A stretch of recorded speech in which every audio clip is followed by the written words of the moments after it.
the Gaggle where we challenge and, if necessary, destroy media narratives. I'm George Samueli, and it is now time for the Tuesday night live stream from a very cold, miserable. I love this. I just my eyes wandered over to the chat, and Ahmadovich says, "My first cognac glass almost finished, and you're still not here." Well, I'm here now, so I hope you still have some cognac left, or maybe for your second glass. But anyway, welcome to the gaggle. I'm sorry for being a little late.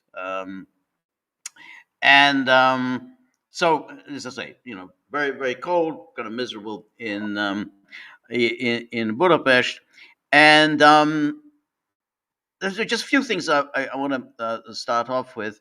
First off, the situation in Minnesota is really quite grim for President Trump, um, and um, and I think that really this is really going to be the defining event of his administration, because as I've said many times before, and I'm hardly being original here, the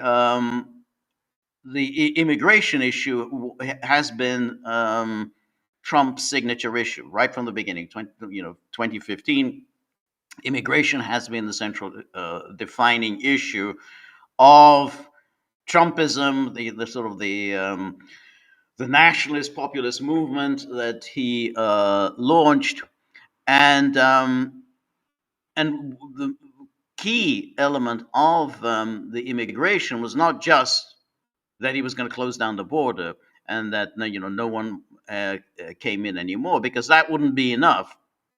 Even if you do close down the border, you still have the ongoing problem of, well, what are you going to do with the migrants who have entered the United States, and particularly the migrants who entered during the 4 years of the Biden administration? Because if you do nothing about them, you just leave them be, then the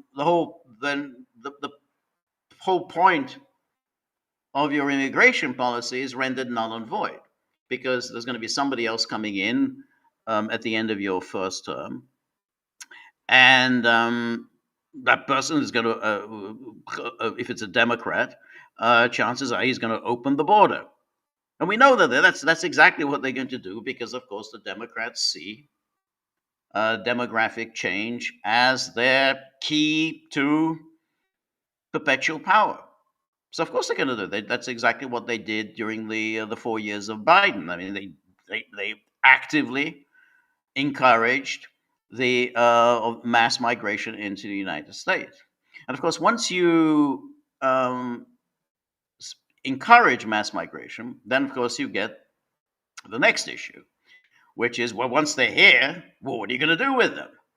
And then that becomes the platform for the next democratic issue, which is, well, you have to offer them amnesty. You have to offer them, according to that phrase, a pathway to citizenship. It's an inevitability. So therefore, it was a key element of Trumpism that he commit himself to mass deportation. And of course, mass deportation would be painful. No one doubts that it's something that's very painful. I mean, people are here; they don't want to go. You're gonna have to use force to get them out. But unless you enact mass deportation, you're just simply laying the foundation for not only for the next wave of immigration, you're laying the foundation for the demand that those who are in the country, that maybe they're illegally, but those who are in the country have to be offered a pathway to citizenship, because they'll say, look, you tried deportation, you tried to get them out, you failed, and you failed because these people. Once you're in, you're in. It's almost impossible to get anyone out. So therefore, there's only one solution. Once you've tried the mass deportation route, there's only one solution, which is amnesty. And then when you're talking about amnesty in the United States, then you're talking about a huge number, because I don't know how many entered. Nobody knows exactly how many entered during the Biden years, but of course, even before the Biden years, there was a massive illegal population in the United States. So when you start adding all that up, then you're going to get a very, very large number. And of course, the whole point of amnesty is that it encourages mass migration from everyone, because they say, hey, once we enter the United States, legally or illegally, whatever, then we only have to hang around for a few years, weather the storm of some, right-wing populist president who's going to fail to get us out. And then after a few years, there'll be another pressure for amnesty, because that's really what happened in the United States from 1986 on, when Ronald Reagan issued an amnesty for the illegal migrants. But Reagan probably thought that this was going to be a one-off. I mean, it was obviously a ridiculous idea. It was going to be a one-off, but I don't think he knew much about the issue. But he thought it'd be a one-off, and there would be a trade-off that, okay, amnesty, but there would be sanctions on employers. So in other words, employers will be obligated not to hire illegals, and therefore there'd be penalties exacted on employers for hiring illegals. But that, of course, never happened. That never was no such legislation was ever enacted. So you got the amnesty, but you never got the penalties. And of course, we've had a number of amnesty proposals in recent years. I mean, George W. Bush twice proposed amnesty, 2001, and I think 2007. I think it was around that time. So he twice proposed amnesty. And always when amnesty is discussed, then it's accompanied by the promise. Well, all right, we will provide amnesty for those who are illegal and they're in the United States, but we are going to impose really, really, really strict immigration controls in the future. And we are going to punish the employers for hiring illegals. Because everyone knows that that's just simply pro forma. That isn't going to happen. So Bush failed with his two amnesties plans. And then, of course, Obama also tried amnesty back in 2013. And that almost succeeded. If you recall, there was the rebellion by the Republicans in the Senate, who seemed to go along with it. And those Republicans included Marco Rubio, who had been elected, I think, in 2010 as a supposedly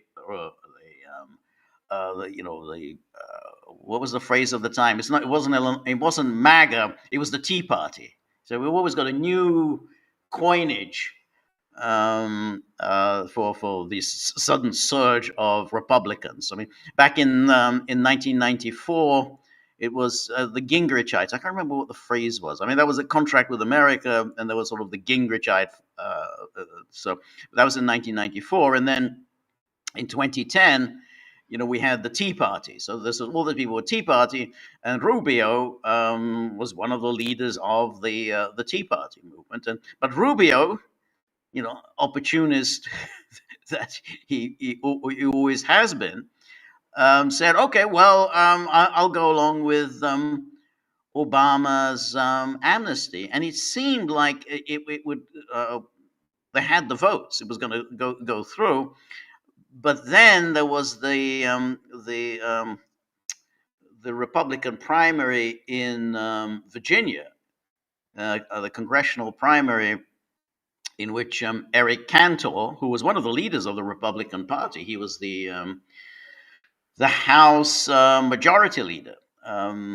Eric Cantor, one of these young, brilliant, young, bright, dynamic Republicans of that time, which also included Paul Ryan. But Cantor lost to God, what was his name? One of the the name escapes me. He was this teacher. So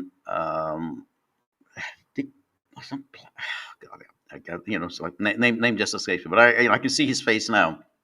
But anyway, Eric Cantor lost, and that caused panic among the Republicans, and they decided no, and particularly as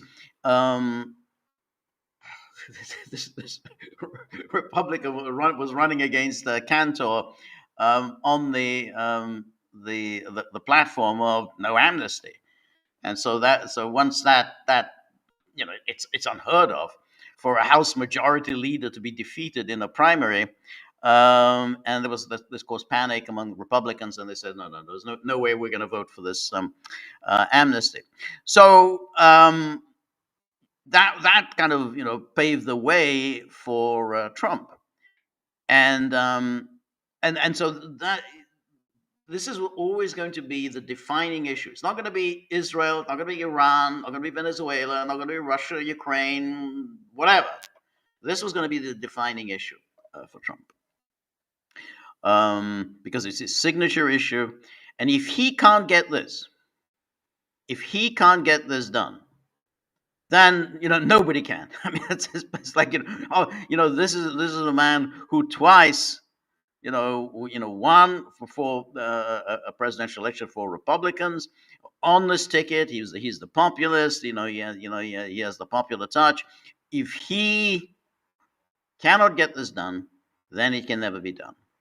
So that's why the fight in Minnesota is really quite a serious one for Trump, because if he can't do this, if he's defeated in Minnesota for the second time, I'm saying, because the cast of characters up against him in Minnesota is exactly the same cast of characters that was up against him in 2020. Tim Walz as governor, Jacob Frey, the mayor of Minneapolis, Keith Ellison, the attorney general, Amy Klobuchar, the senator.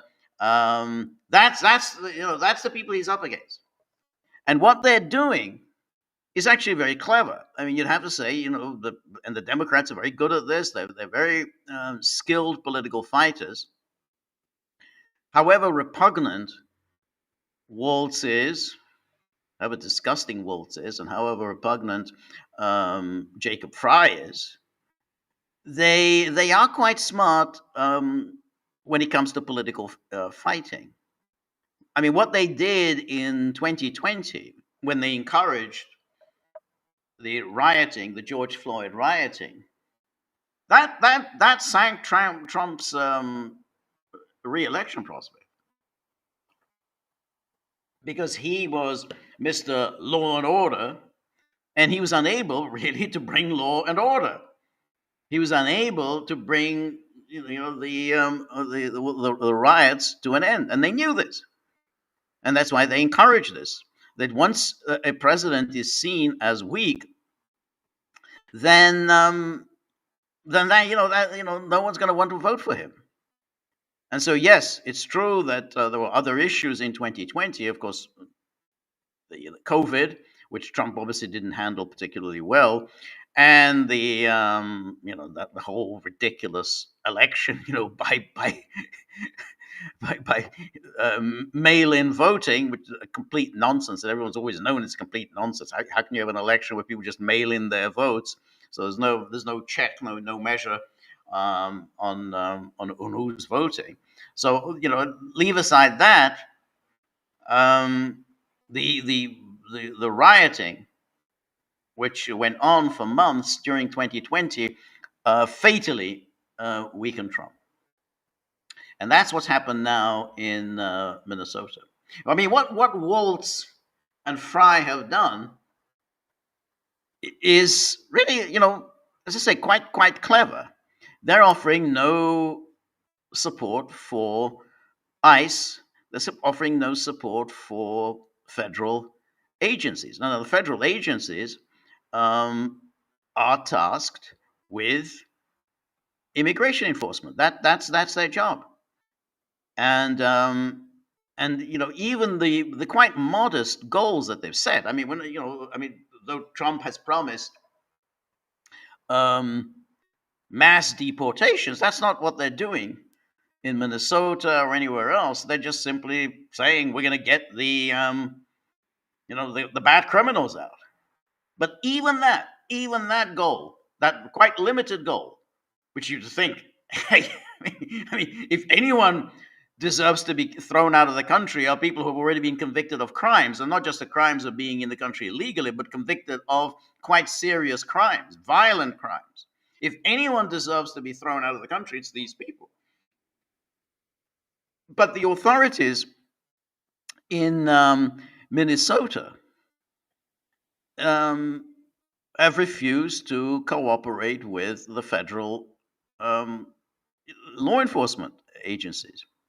So essentially, they left the federal law enforcement agencies to start rummaging around in Minnesota, looking for the various characters who had been in prison and jail in Minnesota, but who had been released. It was very clever. They released them. So they released serious criminals into the community, and then these the ICE officers, Border Patrol, they had to go around rummaging around trying to find the people who had originally been detained. They had been detained. They were in lockup, and they were released. So by doing so, by going around trying to find them, they ran right into this artificially sponsored opposition, sponsored by Fry, sponsored by Waltz. Okay, same team. That's exactly what they did. Fry and Waltz did the same thing in 2020, and they did this. They whipped up the people in Minnesota, making them think that somehow, they're just throwing out, people left, right, and center, including, they seem to be suggesting they're throwing out American citizens were being expelled from the country. That's not what's happened. So when you think this is this very limited goal, I mean, all they're saying, hey, we want to deport the worst of the worst, the people who are not only here illegally, but they've also actually committed crimes whilst being in the country illegally. You think, well, you can't justify at all keeping them in the country. But even that is too much for the Democratic Party, and it's obvious why. Because if you can break Trump here, break Trump in Minnesota, then that's it. He really doesn't have anything else. I mean, he doesn't have any other issues. I mean, he can start talking about, the economy is doing fantastic, which is what he was doing today. So, the prices are down and so on. Well, those things are kind of very, very subjective. But it will mean that on the issue, which is his defining issue, he will have walked away. And then if he walks away, then what happens? What is there left of Trumpism? What is there left? what is the point of even continuing with this administration? And that's why I think that if he falls, if he collapses here in Minnesota, which is what it's looking like, then I think the administration is going to start unraveling very quickly. Now, I don't think he's going to resign, but I wouldn't wholly rule that out yet, because if the Democrats do win big in November and they launch their impeachment, I can see Trump maybe deciding, hey, why don't I'll work out some kind of a deal with the Democrats whereby I can step down, and then they cancel all these impeachment nonsense. It's possible. I mean, it's unlikely, but it's not impossible. But I think what's more likely is that the administration starts unraveling, which means that many of the characters in the administration are going to start leaving, because now, once they see that Trump is a sinking ship, or Trump is a dead man walking, or whatever, whatever metaphor you want to use, then they say, well, how does it benefit me to stay around with Trump? And so, I can see Marco Rubio leaving quite soon. He's going to start preparing for his own presidential run. Then you've got Kristi Noem leaving his own. But Kristi Noem, incidentally, is now in a quite interesting position, because she had been essentially associated with being kind of soft on immigration. No one had ever thought of her as being a kind of a fire-breathing deporter. She was, I generally had actually been quite lax in immigration enforcement in South Dakota when she was governor. So, but now, because of the events in Minnesota, she's now associated with taking a very tough line on immigration, and Trump may well now become associated with weakness. He blinked. That's going to be his blink. He blinked. Watch Rachel Maddow yesterday gloating, gleeful, rejoicing over events in Minnesota. They think, we've got Trump on the run. We've beaten Trump.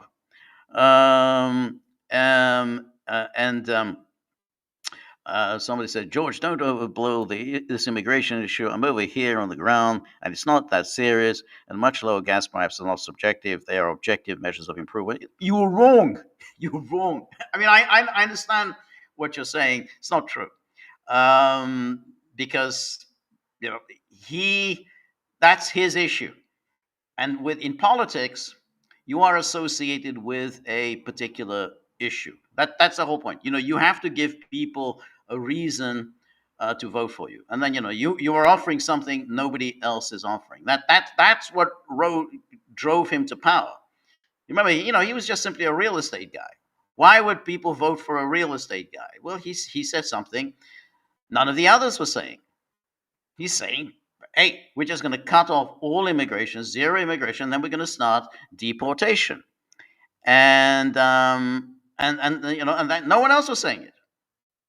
So when you carve out a very distinctive position of your own, and then you win, why there was no reason for people to vote for him in 2024. The only reason they did it is this was his promise. And incidentally, immigration is a very important issue. I mean, has been, and for a considerable number of time, and that was him. And therefore, that's the make or break. That's the way it goes in politics. Politics is it's a cruel sport. His issue was not foreign policy. Economy. Yes, it was important, but nowhere near with immigration. And Trump himself says this. He said it today. I mean, even as he was touting his economic performance, um, which and the way it works with economy, which is that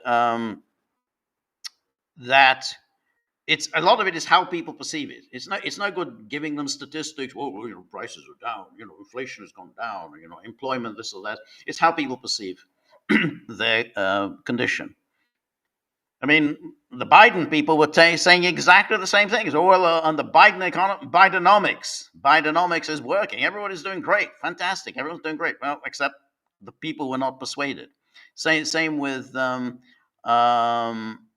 Trump. People are not persuaded that the economy is doing well. However much you can start playing around with statistics, and no one really believes them anyway. So, but immigration, that's something people understand.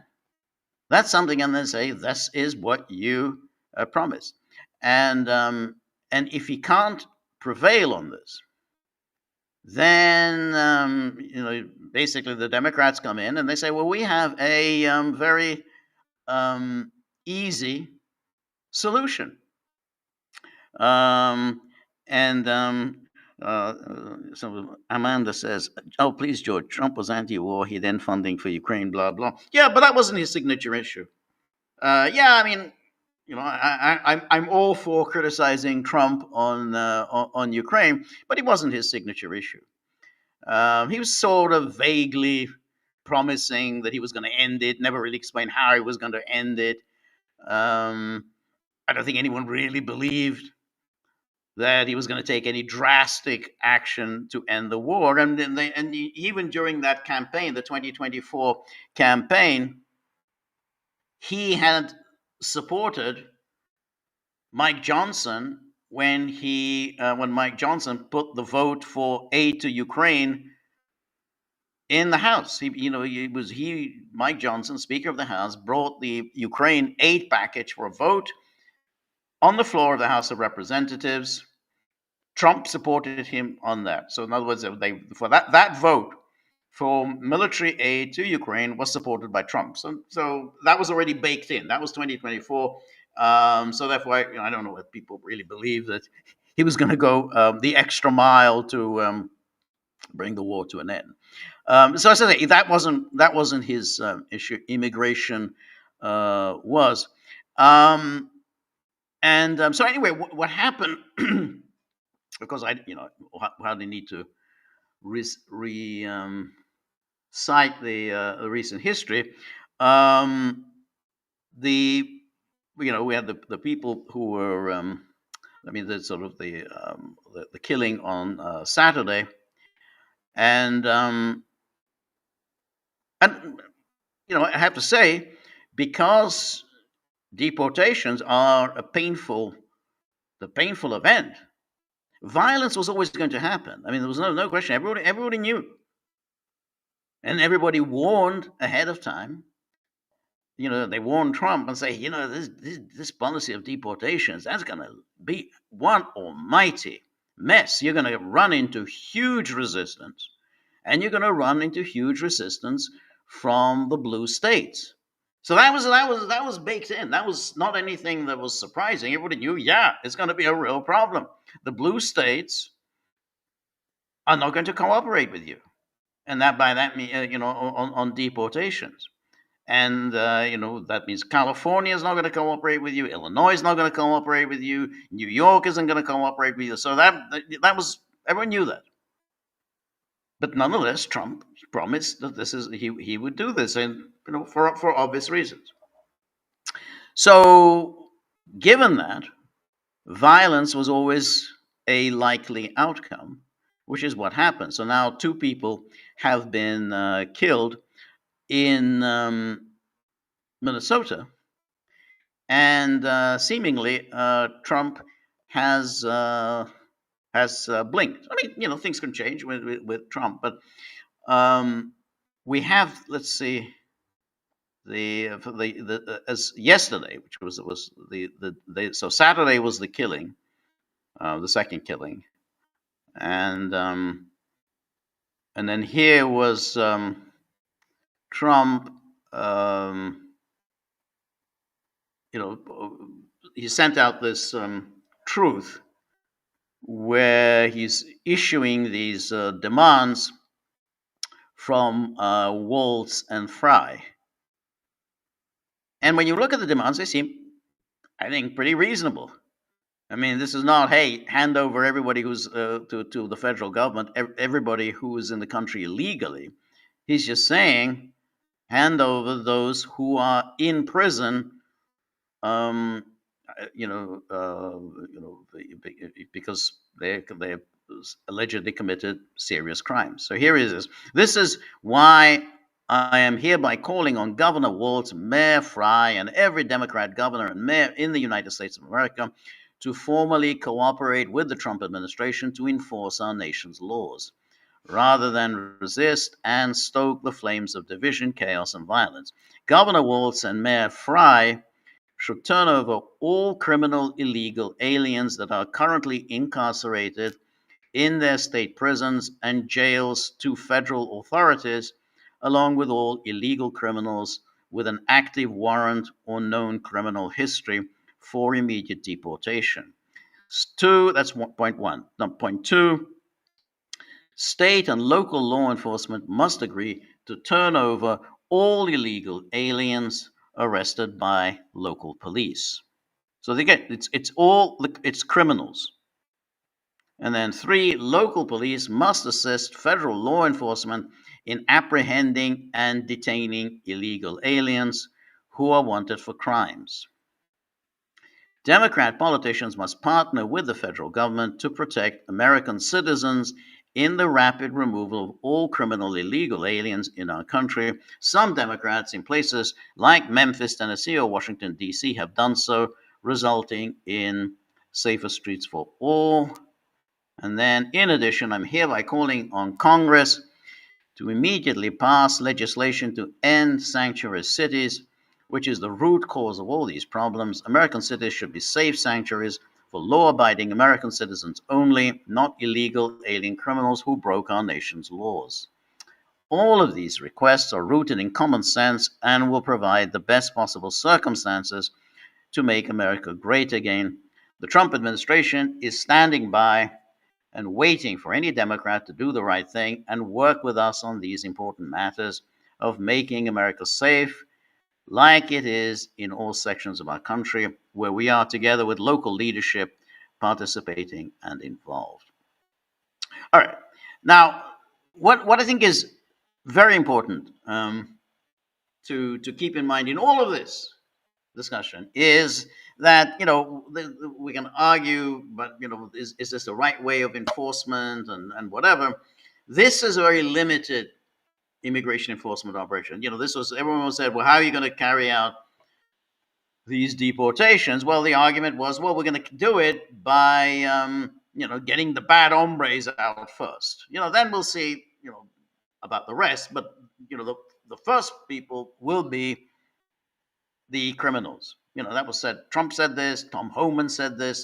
They've always said that when it comes to the deportations, the first people who will be deported will be the criminals, and then we'll see about the rest. But the point is that the Democrats do not want anyone deported. I mean, that's the which people don't seem to understand is they don't want anyone deported. It's not a question whether this is the right method or the method, and whether what happened on this in this particular incident. That's those are separate issues. We can argue about how this immigration enforcement is being carried out. But what's important to keep in mind is that the Democrats do not want anyone deported. No one, not one person. Not the criminals, not the murderers, not the rapists, no one. And why? Because they want to accomplish a demographic change which will lead to a permanent, enshrined democratic majority. Which is in many ways has already happened. Um, and the when you bring in um, uh, lots and lots of new people, then you do indeed accomplish a permanent Democratic majority. Look at California.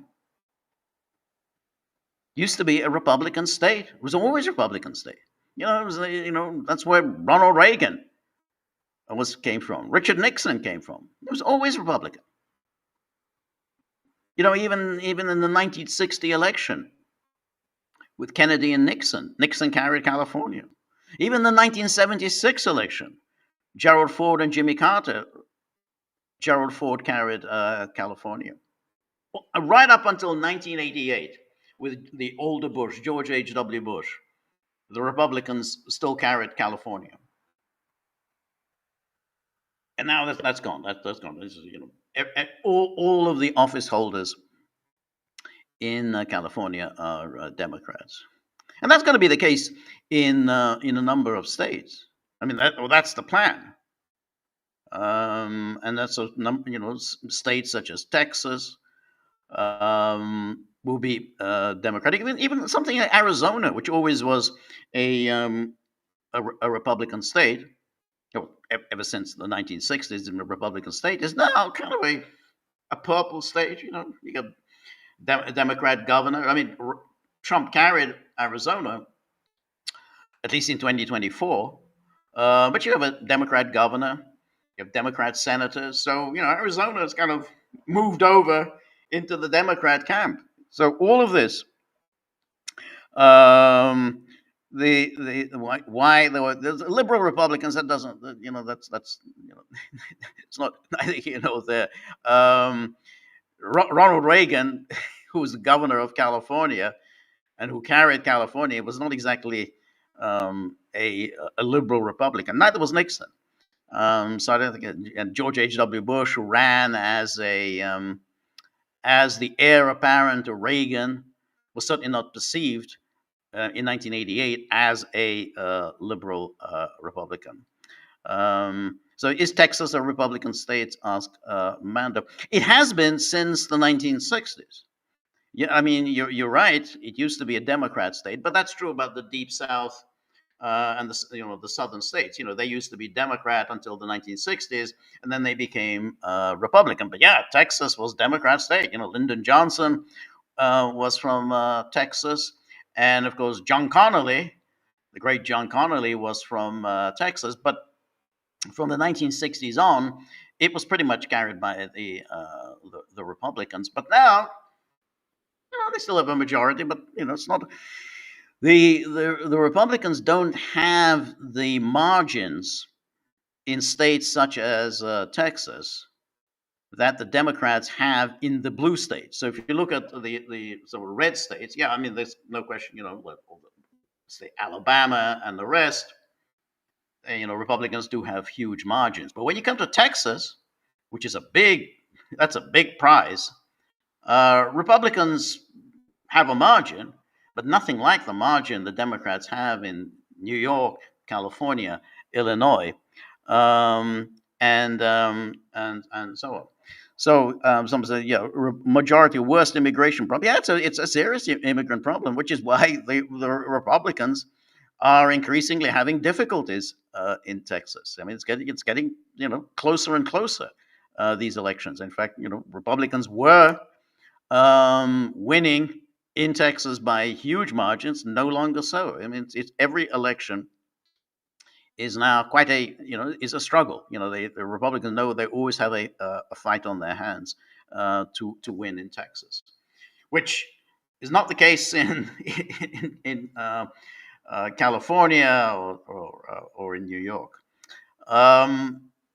Anyway, so that's what the goal here is the transformation, and so that's important. That's important that the Democrats do not want any deportations at all. They were going to resist all deportations. So that was Trump's message yesterday morning. And then he sent out another truth saying, I'm sending Tom Homan to Minnesota tonight. He is an Tom Homan is he's the real tough guy. But he hasn't been in charge of the Minnesota operation. Um, and so I'm sending Tom Homan to Minnesota tonight. He has not been involved in that area, but knows and likes many of the people there. Tom is tough but fair and will report directly to me. So, right away, when you use this kind of tone, he hasn't been involved in that area. He knows and likes the people there. He's tough but fair and will report directly to me. Well, that's obviously a slight and intended to be a slight to the people who have been running the Minnesota operation, which is this guy Bovino, who was in charge in Minnesota, and Christy Nome. So basically, you're saying, hey, he will report directly to me. He's tough but fair. And then separately, the Caroline Levitt, the spokeswoman for Trump, kind of distanced Trump from Nome and Stephen Miller. So separately, a major investigation is going on with respect to the massive $20 billion plus welfare fraud that has taken place in Minnesota and is at least partially responsible for the violent organized protests going on in the streets. Additionally, the DOJ and Congress are looking at Congresswoman Ilhan Omar, who left Somalia with nothing and is now reportedly worth more than $44 million. Time will tell. Thank you for your attention to the matter. So that they say sent this out about that he's sending in Homan. And then, this is where it gets kind of striking, which is then Trump says, Governor Tim Walz called me with a request to work together with respect to Minnesota. It was a very good call, and we actually seem to be on a similar wavelength. Now, I don't know how you can be on a similar wavelength with Walz. I have no idea. I don't know how you can convince yourself that you're on a similar wavelength to Walz. This is Tim Walz, who was rejoicing in the summer of George Floyd riots, and the one who was really the instigator. He's really the instigator of this maybe an insurrection in Minnesota, because he is the one who's making sure that there's no cooperation between local police and the federal authorities. I mean, he's the one who's doing that. He's the one who's kind of whipping people up into this fervor of going out into the streets. And of course, you go out into the streets and you start protesting against any kind of a police operation. The moment you do that, well, there's always going to be something bad's going to happen. I mean, it's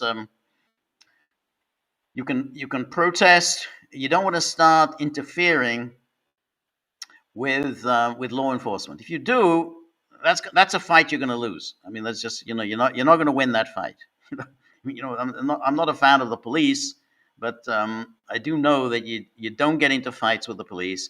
Don't argue with the police, because it's not going to end well. It's just not a fight you're going to win. And Walz has been encouraging people, essentially to resist federal law enforcement. So it says, well, I'm on the same wavelength as Walz. I told Governor Walz that I would have Tom Homan call him, and that what we are looking for are any and all criminals that they have in their possession. But of course, what is the point of saying that to Walz? Walz knows this. There's nothing, we know why the federal government is there. They already know that they're looking for criminals that are in their possession. The problem is that the criminals that were in their possession were released. They were basically just sent out from lockup, and therefore left it to ICE to go around trying to find them. So they had been in prison and in jail. Now they'd been released, and so they're somewhere in, and ICE was looking for where they were, and they didn't have any of the protection of the local police as they did so. The governor, so Waltz knows this. The governor very respectfully, oh, he's very respectful. Governor very respectfully understood that, and I will be speaking to him in the near future. He was happy that Tom Homan was going to Minnesota, and so am I. We have had such tremendous success in Washington, D.C., Memphis, Tennessee, and New Orleans, Louisiana, and virtually every other place that we have touched, and even in Minnesota. Crime is way down, but both Governor Waltz and I want to make it better. Governor Waltz, you've just been accusing Governor Waltz of presiding over one of the biggest frauds in American history in Minnesota, the big Somali fraud. So, well, crime is way down. Well, I don't know. You've been saying billions and billions. Just the other day, it was saying billions and billions have been stolen. And it looks like quite a lot of money has been stolen. And it had to have been with the active, either with the active encouragement of Waltz, or with Waltz having turned a blind eye to what was going on. Because, common sense would tell you that you can't set up child care centers without a great deal of oversight from government agencies. I mean, the moment you have children in your care, there is going to be government looking over your shoulder to make sure that there's no child abuse or anything untoward. I mean, that goes with the territory when you have children. But it doesn't look like there was any kind of oversight. So in other words, people just simply say, "Oh yeah, I'm going to set up a child care center," and the money was sent, and then nobody came to check as to what was going on in these child care centers. So that was but then he says, well, crime is down, and therefore we have. But Waltz and I want to make it better. And then he said, and then Trump sends out this truth. I just had a very good telephone conversation with Mayor Jacob Fry of Minneapolis. Lots of progress is being made. Tom Homan will be meeting with him tomorrow in order to continue the discussion. Thank you for your attention to this matter. So that's a good conversation with Jacob Fry. He's the one who you remember him? He was the one who wept over the death of George Floyd. The memorial service, he wept over George Floyd. Anyway, that was him. And then Waltz declares, "I've never been prouder to be a Minnesotan." And he says, "I had a productive call with President Trump earlier today. I told him we need impartial investigations of the Minneapolis shootings involving federal agents, and that we need to reduce the number of federal agents in Minnesota." So nothing here really about his willingness to cooperate with the federal government. So he says we need impartial investigation of the Minneapolis shootings, and we need to reduce the number of federal agents in Minnesota. So, where's the cooperation? Then he sends another truth. The president agreed to look into reducing the number of federal agents in Minnesota and to talk to DHS about ensuring the Minnesota Bureau of Criminal Apprehension is able to conduct an independent investigation, as would ordinarily be the case. Now, all of this is, of course, Waltz was a complete moron and doesn't really understand law, or willfully refuses to understand the law, which is when you have federal agents involved in a shooting, then essentially, it will be up to the federal government to investigate. I mean, you can have a state investigation, but chances are, if there's a state investigation of a federal officer, then the federal government takes over. I mean, basically, if you try to prosecute a federal officer by the state authorities, the federal government is just going to preempt you and say, no, well, we're going to do this. So for him to insist, oh well, it's going to be up to this is the normal way it's done. No, it is not the normal way. The state agencies do not investigate federal officers. It's the federal government that investigates federal officers. So he just makes stuff up in this idiotic fashion, just like in the 2024 election when he started going around saying, well, the First Amendment doesn't protect hate speech. The First Amendment doesn't protect false speech, doesn't protect disinformation. I mean, there's no idea, but he just says these kinds of this nonsensical things. I just find Waltz so utterly egregious, so disgusting. It's very hard to take him. I mean, just remembering him from 2024. Remember when when he was at the Democratic convention and he kind of walked on the stage and like some sissy kind of started waving his arms around, um, and and then he started talking about, well, I wouldn't have a family if it weren't for in vitro fertilization. But leave aside the fact that nobody really wants to hear, the public doesn't want to hear any these kind of personal details about your life. Um, but then it turns out that he didn't even know what he was talking about, as always happens with him. The treatment that he got, the fertility treatment that his wife got, and again, why are we even talking about this? But that wasn't in vitro. So he starts saying, oh, in vitro fertilization. That's why I have a family. And then it's obvious that he doesn't even know what in vitro fertilization is. It's just such an awful creature. And I've never been prouder to be a Minnesotan. Um, and so here is he is again. So I've been in Minnesota Bureau of Criminal Apprehension and so on. And then we have Fry. He also sent out a this is a tweet, not a truth. Yeah, this is. I spoke with President Trump today and appreciated the conversation. I expressed how much Minneapolis has benefited from our immigrant communities, and was clear that my main ask is that Operation Metro Surge needs to end. The president agreed the present situation can't continue. Notice, so the day starts with Trump issuing those 4 demands, which I think are reasonable. Those were the 4 demands from Waltz and Fry and the Democratic Party establishment in Minnesota. And then neither Waltz nor Fry give any indication that they have the slightest intention of meeting those demands. That's nothing. It's say, yeah, get your federal people out of Minnesota.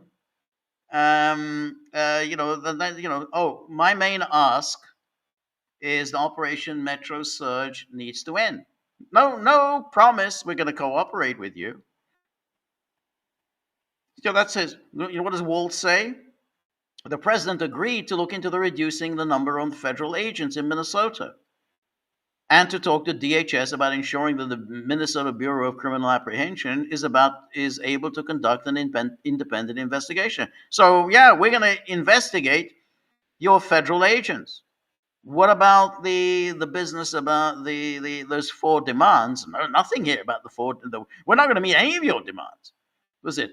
I told him we need impartial investigation. No, we want investigations of the Minneapolis shootings. And we need to reduce the number of federal agents in Minnesota. They are not even pretending to go along with Trump's demands. So Trump is saying, "Oh, I had a good conversation, and clearly we have a vested interest, in how did Trump put it? This is the way Yeah, this is told the government. We seem to be on a similar wavelength, and he was happy that Tom Homan was going to Minnesota. So am I. And then he was saying that even in Minnesota, crime is way down, but both Governor Walz and I want to make it better. So no, nothing. The Democrats are giving him nothing. They Democrats play hardball. They always have. And then Fry goes on. Some federal agents will begin leaving the area tomorrow, and I will continue pushing for the rest involved in this operation to go. Minneapolis will continue to cooperate with state and federal law enforcement on real criminal investigations. Well, that's very good of you. I mean, real criminal investigations. But we will not participate in unconstitutional arrests of our neighbors or enforce federal immigration law. Enforce federal. We're not going to do it. Sorry, we're just not going to do it. We're not going to enforce federal immigration law. Hey, I thought your obligation was to enforce all federal laws. I thought there was such a thing as the supremacy clause. No, we're not going to do it. And that's all there is to it. And then here again, Fry says violent criminals should be held accountable based on the crimes they commit, not based on where they are from. In other words, no one's gonna get deported. I mean, that's what based on the crimes, not on where. That's another just. It's a convoluted way of putting it because nobody says you're accountable on where you are from. That's ridiculous. But what he's saying is that, well, yeah, if they committed a crime, we will prosecute them. We're not going to hand them over to the federal government. Well, that's amazing. So basically, you have an absolute insurrection here. You have the state government in Minnesota saying, we're not going to cooperate. We're just not going to do it. Whatever the federal government tells us, we're just not going to do it. Immigration law is within the purview of the federal government. It's not within the purview of state and city government. And then Fry says, I will continue working with all levels of government to keep our communities safe, keep crime down, and put Minneapolis residents first. And then, I plan to meet with Border Czar Tom Homan tomorrow to further discuss next steps. And then Caitlin Collins, who's a CNN reporter, who says that Bovino, the guy who was presiding over the whole Minnesota operation, he's on the way out. She says, wow, DHS has suspended Gregory Bovino's access to his social media accounts, effective immediately. He spent yesterday responding to people who were criticizing him and raising questions about his unverified claims about Pretty, who was, he was the guy, of course, who was killed on Saturday.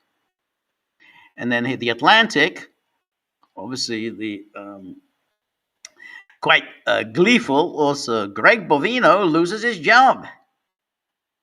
Gregory Bovino has been removed from his role as Border Patrol Commander at Large and will return to his former job in California, where he's expected to retire soon. Bovino's sudden demotion is the clearest sign yet that the Trump administration is reconsidering its most aggressive tactics after the killing of Alex Pretty by Border Patrol agents under Bovino's command. And then earlier today, President Trump appeared to signal in a series of social media posts a tactical shift in the administration's mass deportation campaign. And then he just repeats what we just gone over. And then Homeland Secretary Kristi Noem and her close advisor, Corey Lewandowski, it used to be her boyfriend, who were Bovino's biggest backers at DHS, are also at risk of losing their jobs. Well, I do think that Noem is on the way out. And I think that really it's going to be quite soon, because if you've been seen off by Tim Walz, who after all now, you think, well, Tim Walz is a dud. I mean, he lost last year in the election, and did I think by most by most measures, he performed rather poorly as as the running mate. So he you know,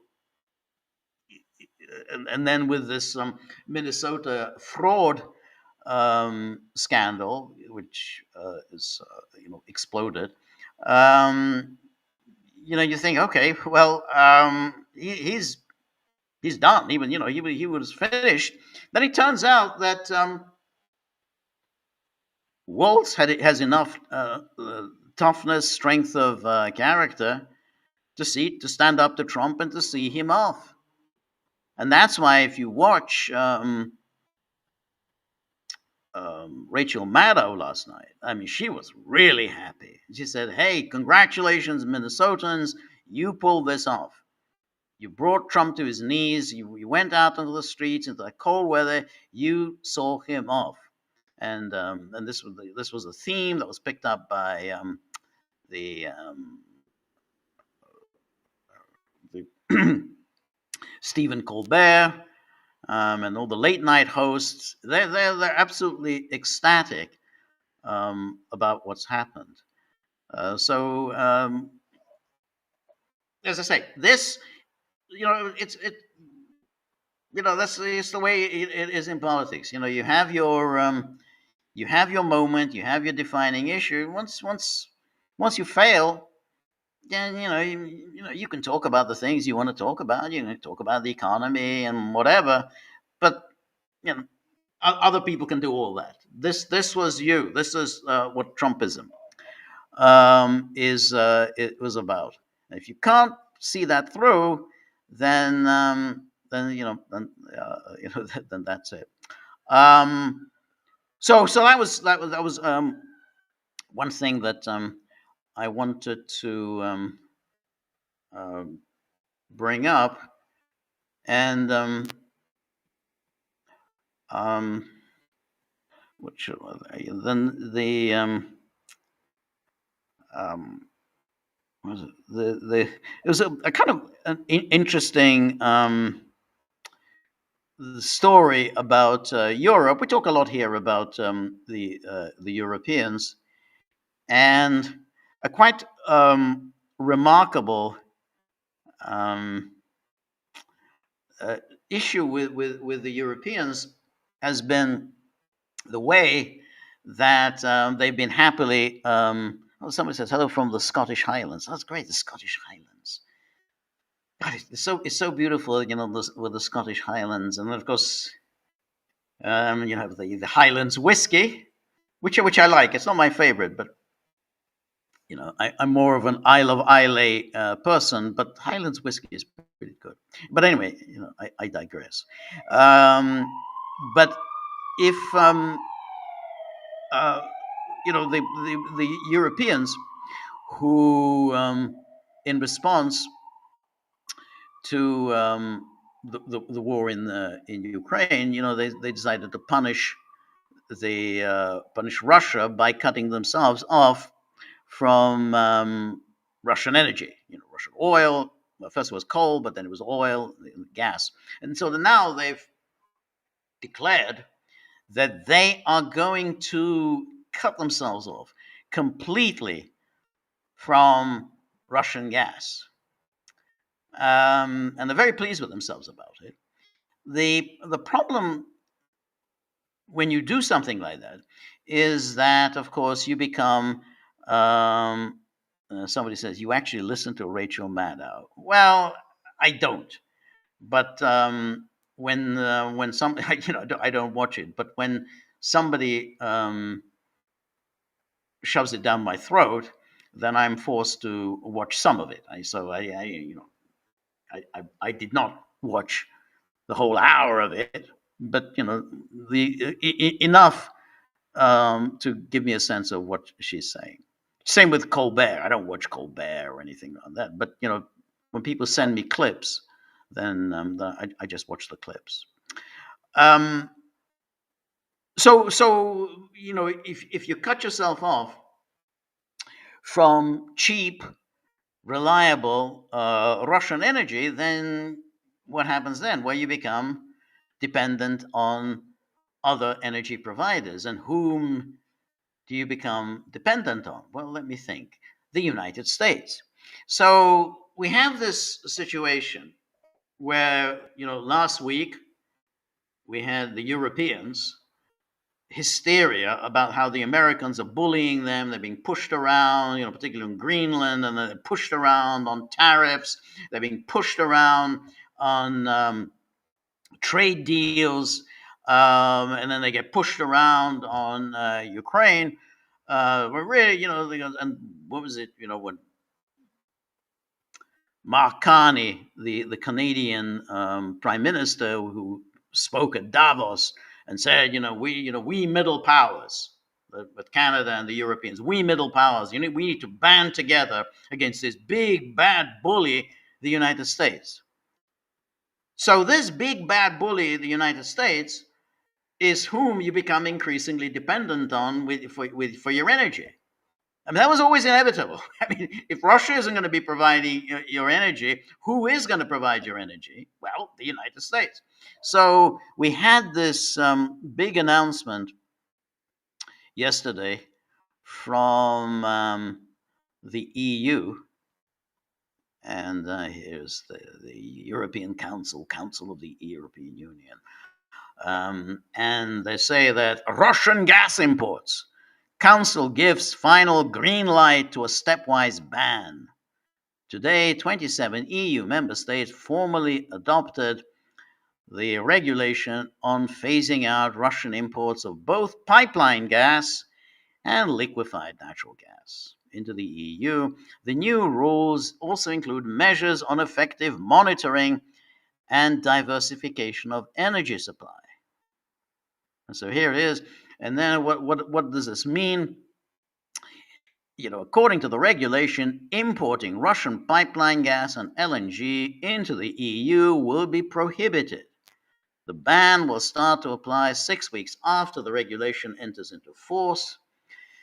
Existing contracts will have a transition period, and then the stepwise approach will limit the impact on prices and markets. A full ban will take effect for LNG imports from the beginning of 2027, and for pipeline gas imports from autumn 2027. So the full ban of LNG, that's a year from today, and then by I think November of 2027, all pipeline gas, which isn't very nice if you're in the EU and you're dependent on Russian gas via pipeline, and that of course applies to Hungary and to Slovakia. So therefore, by 1st of March 2026, EU countries must prepare national plans to diversify gas supplies and identify potential challenges in replacing Russian gas. To that end, companies will be required to notify authorities and the Commission of any remaining Russian gas contracts. And then EU countries still importing Russian oil will also have to submit diversification plans. So you have to diversify. So whether you're Hungary, which also depends on Russian oil, you're going to have to come up with diversification plans. And there's the Deutsche Welle. Says EU agrees on complete ban of Russian gas imports by 2027. And then ministers will give the final approval to a regulation that will see all Russian gas imports into the bloc banned by late 2027. And then this is the agreement is in line with European Union's pledge to cut ties with its former main gas supplier. And then, of course, this is saying this the timeline. And then Roberta Metsola, who is the Speaker of the European Parliament. So it's the whole of this EU is run by these crazy women. You've got Metsola, the Speaker of the European Parliament. You've got Ursula von der Leyen, who's the President of the European Commission. And then you have Kaja Kallas, the Foreign Minister. So they run the EU. And so she's ecstatic. We have just signed the ban on Russian gas into law. Europe is securing control of our energy supply and strengthening our autonomy. Really? You're still going to need your oil and your gas. Where are you going to get it from? And then, lo and behold, Hungary and Slovakia vowed to sue EU over Russian gas ban. Well, they would. I mean, they depend on Russian gas.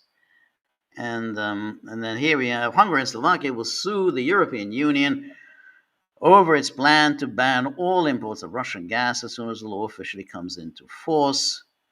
Hungarian Foreign Minister Peter Szijjártó wrote on X that the country would use every legal means to have the ban annulled, adding the ban went against our national interest and would significantly increase energy costs for Hungarian families. Well, they definitely would. I doubt whether the courts are going to give Hungary a break. And then EU lawmakers and leaders agreed in December to end all purchases of gas by the end of 2027 and so on. So then we have Hungary said it would begin proceedings against the EU as soon as the law is formally adopted, which is likely to be in early February, so quite soon.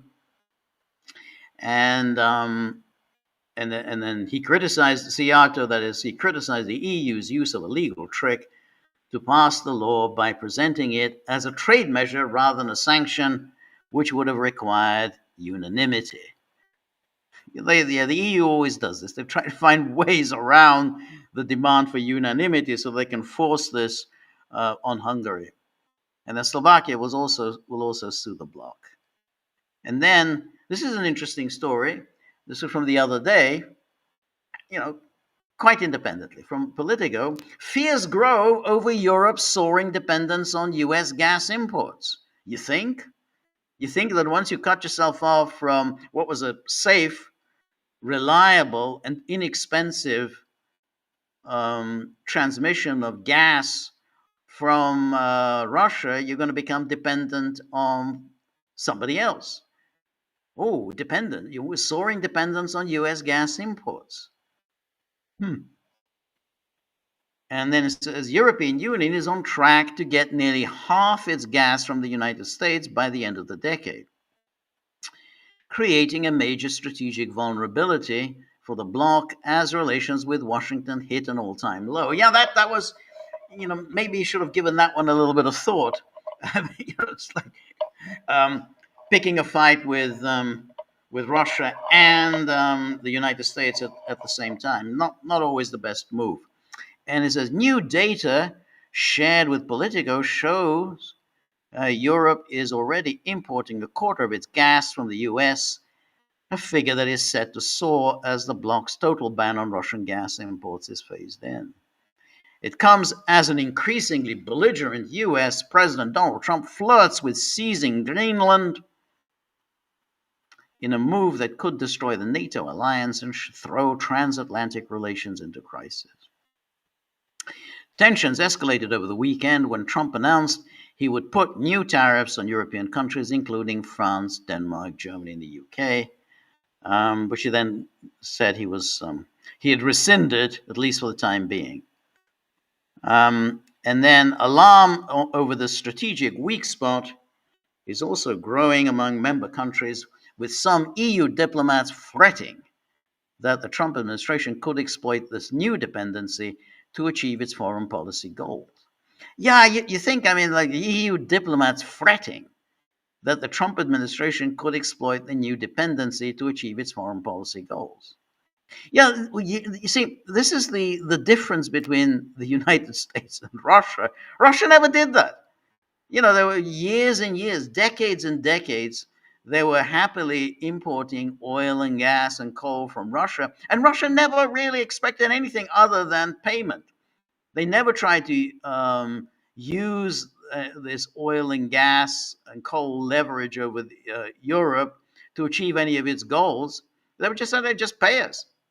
So you would have thought, the Russians would at the very least try to use this energy leverage in order to extract promises on NATO expansion They would have used it to try to uh, get the Europeans to ease up on the Russophobia. That you would have thought they would use this energy leverage in order to uh, get the Europeans to stop all the bans on Russian athletes, Russian artists. They didn't do any of that. The Europeans basically got all of that energy, cut price energy, and they didn't have to pay any price for it at all. They continued with all their Russophobia. They continued with all their NATO expansion, with all of their essentially kind of hostile military activity towards Russia, while they were getting all this energy. Now, the Americans, they don't play the game like that. I mean, the Americans, they extract a price right away. They always have. They always extract a price, and they, I mean, I've said this before, but I'll say it again. When NATO was created, and the United States essentially provided a nuclear umbrella and a guarantee that the Europeans can support their welfare states while paying almost nothing into their towards their militaries. The price the United States extracted was the liquidation of the European empires, because this was, the European empires stood in the way of American capital. They didn't like all these imperial preferences and essentially having all these captive markets for the Europeans. They said, no, you've got to liquidate your empires, for our corporations, and the Europeans went along with it. They liquidated their empires. That was the price of the American nuclear umbrella. That's the way the Americans have always played the game. So the Europeans, I didn't know that the Americans are going to start applying pressure on us. Yeah, what did you think? I mean, you had a sweetheart deal with Russia. We didn't ask anything. They should have done. Russia absolutely should have done, and tried to squeeze the Europeans for the concessions. I mean, even on the very minimum, hey, please don't overthrow our ally Viktor Yanukovych in Ukraine. Can you just leave him be? No, we're not going to leave him be. We're going to overthrow Yanukovych, and please go on supplying us with abundant, cheap energy. That was the Europeans. So even the minimum that the Russians could have extracted. Hey, can you just keep Yanukovych there? He's all right. He's trying to balance, Russia and the West and so on. No, we're gonna get him out. So even the minimum, the Americans never. The Russians never extracted any price for this energy dependence, and now the Europeans who are, praising themselves. Oh, we've now freed ourselves from Russian dependence, and suddenly thinking, well, yeah, now you've got the Americans, and the Americans will absolutely extract a price. Absolutely, will extract a price. That's the way they always do business. And so here's the. But they think, oh well, it's only just Trump. Well, once Trump's gone, they're not going to be extracting a price. No, it's not dependent on Trump. They've extracted a price when FDR was president. They extracted a price when Eisenhower was president. Nixon was president. It's always going to be extracting a price. And then alarm over the strategic weak spot is also growing among member countries. This is we had this one. While there are other gas sources in the world beyond the US, the risk of Trump cutting off supplies to Europe in the wake of an incursion in Greenland should be taken into account. one senior EU diplomat or politico. And so that's that then. And then here's the New York Times. Boom. It's also from the other day. As Europe's reliance on US natural gas grows, so does Trump's leverage. Who'da thunk? What a shock. Tension over Greenland has prompted worries that the Trump administration could turn the US oil and gas industry into a way to pressure Europe. And then when Russia invaded Ukraine in 2022, it also tried to squeeze Europe by crimping natural gas flows. No, it didn't. It was the Europeans who decided, as part of the policy of turning the ruble into rubble, that they were going to bring the Russian economy to its knees. So it was the Europeans who started restricting their gas imports. The Russians didn't do any of that. It's just that's not how they operate. But increased shipments of liquid natural gas, much of it from the United States, helped ease the pressure. Now, smoldering tensions between leaders in Washington and Brussels could turn Europe's reliance on American natural gas into a similar political pressure point. Not similar, into a political pressure point. The need to import large amounts of energy is one of Europe's strategic weaknesses. Yes. Natural gas from Russia was a mainstay for the continent before the invasion of Ukraine. In 2019, for instance, Russian gas accounted for more than half of the European Union's gas imports. The huge volumes of Russian gas that flowed through pipelines across Ukraine and Poland and under the Baltic Sea plummeted in the wake of the assault. Prices soared, putting pressure on consumers, industries, and government. Yeah, suddenly we've got expensive gas prices, as I know, living here.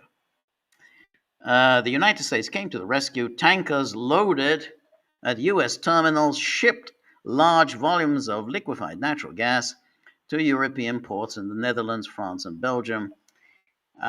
At the same time, the United States had been a modest supplier of natural gas to Europe with about 5% of imports in late 2019, but it has since grown, providing more than a quarter of the European Union's gas imports in 2025. And then the growing concern in Europe is that Mr. Trump could turn the strong position of the United States has gained in the oil and gas industry into a weapon to try to coerce other countries. That's so shocking. Mr. Trump, it doesn't matter whether it's Trump or whoever, the next man in is going to do the same. It's it's the inevitable aspect of power politics. If you have a dependency, then you make use of that dependency towards your ends. And as I say, the Americans have always played a tough game. They always drive a hard bargain. They don't give you anything for free. Recently, people have started to realize we are probably a bit too dependent on US LNG, says Anne-Sophie Corbeau, and she's a research scholar in Paris for the Center on Global Energy Policy at Columbia University. Anyway, so you get the point. So the Europeans are squeezing the Russians out. Well, we know it, and of course now they're dependent on the U.S. and having been very pleased with themselves, and they still are. That Roberta Metsola were very very pleased with themselves. They suddenly find, hey, Trump wants us to concede on Greenland. Well, we weren't expecting that. Anyway, let's take a look at our Gaggle locals page. These are the people, as I always say, the people who really help make the dogs, reasonably contented. They put money into the tip jar. They make sure that the dogs don't get too depressed, too miserable in this cold weather, and so they know that, well, if you could put money into the tip jar, that puts them in a reasonably good mood, and then they can work on the gaggle, and so in other words they can keep the community alive. So I really appreciate their everyone who is generously contributes to the tip jar to make to keep our community going. And so the first question, it comes from Danaki. Very good to see you. Danaki says, "Dear George, has Russia harshly retaliate for the second humiliation of having another tanker seized? This time by France, just like they retaliated for the first time. And two, has NATO been disbanded yet? Okay. And three, has China taken over the world already, or are they too busy killing their generals among themselves?" Well, I think, Tanaki, I think your questions answer themselves. Um, Russia has not. Absolutely, Russia has not. And of course, um, we saw that with the first seizure, which was the Americans um, in tandem with the British, who seized the tanker, you know, way, way, way, from far away from Venezuela. They were hunting down that tanker in the Atlantic, and so they were actually close to the coast of Iceland when they seized the tanker, boarded it, arrested the people on board, and then the Russians didn't really react in any particular way, other than to say, well, we got a commitment from the United States that they would release the Russians that they had arrested. Now that was already, I think, 2 weeks ago, maybe more, either 2 or 3 weeks ago, and they still haven't been released. So the Russia seemed quite satisfied that at least the Russians on board would be arrested. Now, keep in mind that ship that was seized was under a Russian flag. It was registered in Russia, and he was sailing under the Russian flag. And they knew that they were being pursued by the Americans, and so they painted prominently the Russian flag on the ship so that it couldn't be mistaken. But the Americans really didn't care very much, and the British didn't care very much, so they just simply seized the tanker.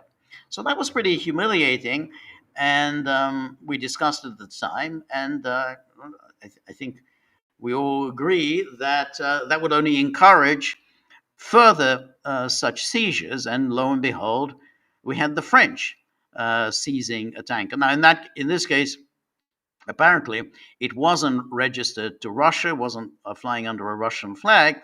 Nonetheless, it seems as if that it was carrying a cargo that had been packed in Russia and was heading. I'm not sure where it was heading, whether it was China or whatever, but nonetheless, it was seized while it was carrying cargo, and the cargo was seized, and the men on board were also seized. And Russia once again failed to react, and so we can be pretty sure that sometime within the next few days there'll be a further seizure, and probably an even more humiliating one, because we had the Americans and the British, and then we have the French, so it gets more and more humiliating. And now probably the next seizure will be by Estonia. Estonia is going to seize a tanker, and then hold the tanker off to port in Estonia. It's getting to be quite humiliating. You don't do that to a supposed great power. And you don't do that to a power that is talking about Yalta 2.0. They're going to sit with the Americans and work out a division of the world, whatnot and whatnot. I mean, if you can't frighten off countries like France, a middle power, if ever there was one, the British also a middle power, if ever there was, and you can't frighten them off, and you have them grabbing tankers, and making it a habit, promising that they're going to keep doing this, and you can't force them to stop because they simply aren't don't take you seriously and they're not afraid of you, then you're not going to be at the head table at the Yalta 2.0 dividing up the world. I mean, that's the price that you pay. I mean, if you want to be at the head table, you've got to inspire fear, and you can only inspire fear when you act forcefully. Um, Taking risks, it's always a risk when you use force. But taking risks, and making clear to the French and to the British that very nasty consequences will follow if you go down this path, as the Soviet Union used to do. And that's why the Soviet Union inspired fear, and that's why the Soviet Union got a seat at the head table. Not because the standard of living of the Soviet people was high. It wasn't. Not because life in the Soviet Union was nice. It wasn't. Not because anyone liked communism. They didn't. But because the Soviet Union inspired fear. You didn't go around seizing Soviet ships. You didn't go around seizing citizens of the Soviet Union. I remember Zhirinovsky some years ago said something like that. When we were in the Soviet Union, nobody would dare to make difficulties for us with our passports. When we went in with a Soviet passport, boom, you got it stamped, you moved on. Now, anyone who comes from Russia, anywhere, they're going to jerk you around, looking at your passport, then interview you and then looking at check your visa. They're going to make you suffer. They're going to humiliate you. And so, well, they do that now. They didn't do it to us then. Anyway, so that's number one. Number two, has NATO been disbanded yet? Nope. Yes, I mean that was. I always. The strange thing is that we can always have a good laugh, about various commentators who say things like this, but it's said by people like Mearsheimer, and I always fail to understand the Mearsheimer argument as to why NATO will be disbanded, why NATO is suffering some huge defeat in Ukraine, why NATO has been humiliated. It's never made any sense to me.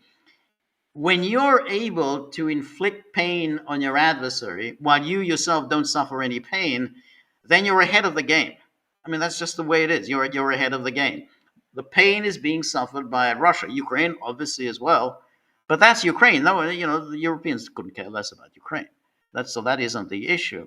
But if you're all the European states who haven't suffered any real adverse consequences, and they've inflicted pain on Russia, which is what they wanted, to inflict as much pain as possible on Russia, then I don't understand why they're going to collapse in ignominy and humiliation and so on, because they can keep going like this. I mean, that's you inflict pain on your adversary. You don't suffer pain yourself. If you're suffering pain yourself, then you're not doing well.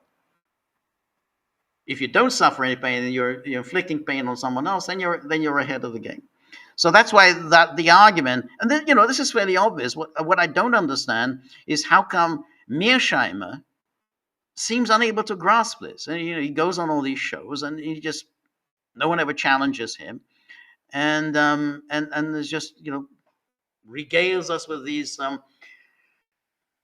smug scenarios, the same ones that he's been repeating them for the past 4 years. All right, so that's two. And three, has China taken over the world? No. That's right.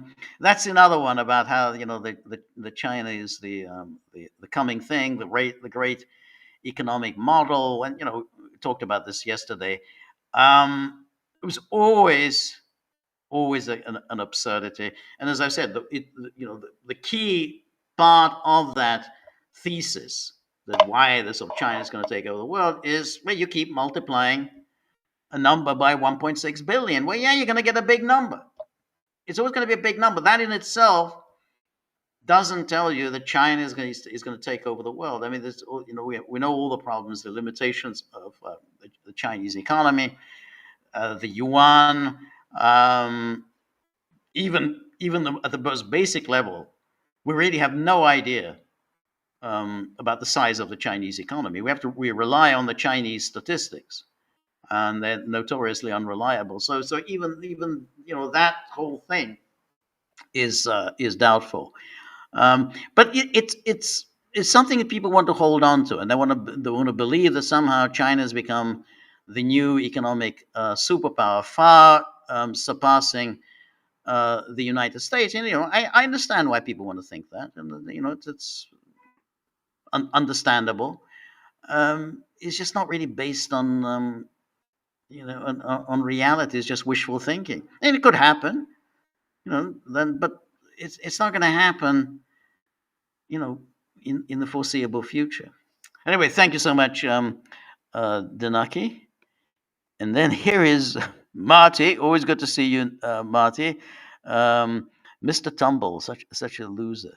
Now, to be fair, and that was also true about Biden, is that those stairs are not that easy to climb. I mean, it's easy to trip up on them. I mean, I think that it um, the I mean, obviously depends on how good your eyesight is and so on. But I do think you should, one should give a cut somebody a break, and particularly if you're 79, where and same with age as Biden was, so your eyesight is not necessarily that great. It's easy to trip up. So, but yeah, that's Mr. Trump. Thank you, Marty. Anne Marie, it's so good to see you. And thank you so much, Anne Marie, also for your generosity. And as I always say, Anne Marie is our resident musical expert, and resident distinguished musician. Performs in the most outstanding orchestras in the world. Performs with the leading composers and conductors in the world. Just really enviable. Just that you can perform with these people. People of that caliber and stature. And so we're very fortunate to have her here and to be able to enjoy her very learned and informed musical commentary. The commentary that comes from somebody who plays music at the highest world level. And so when we post our contributions for the Gaggle Music Club, we're very fortunate that Anne Marie is able to comment on the music, and invariably her commentary, goes back to the time when she played a piece of music and can give us really, really fascinating, intriguing insights into what it's like to play what are obviously outstanding and but difficult pieces of music. And so it's just I just always find it amazingly revealing. It's like in which she said, well, what it's like to play Till Eugenspiegel, Richard Strauss's masterpiece. I was just always find that I learned so much from Anne Marie. So really, really appreciate your being in our community, and really appreciate your generosity. So thank you, Anne Marie. Marty, thank you for your generosity, as always. Always appreciated. And thank you for your always hilarious contributions.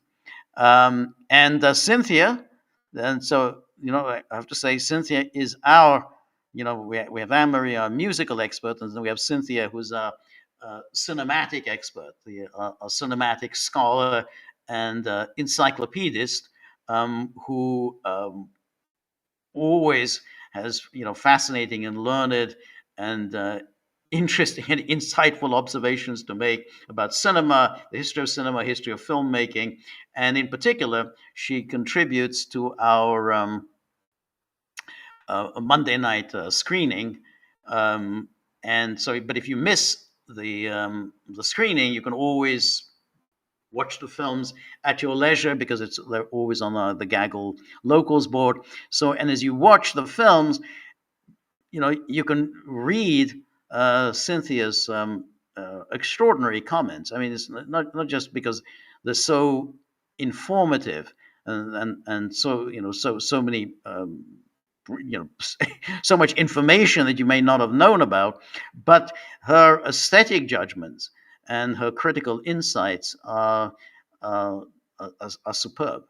And so, as you always learn so much about a film. You may have known, like I we had yesterday, uh, All About Eve, which is a classic, and I've seen it a few times, and I knew something about it, but I learned an enormous amount from reading Cynthia's comments, and and her filling in background information on the film.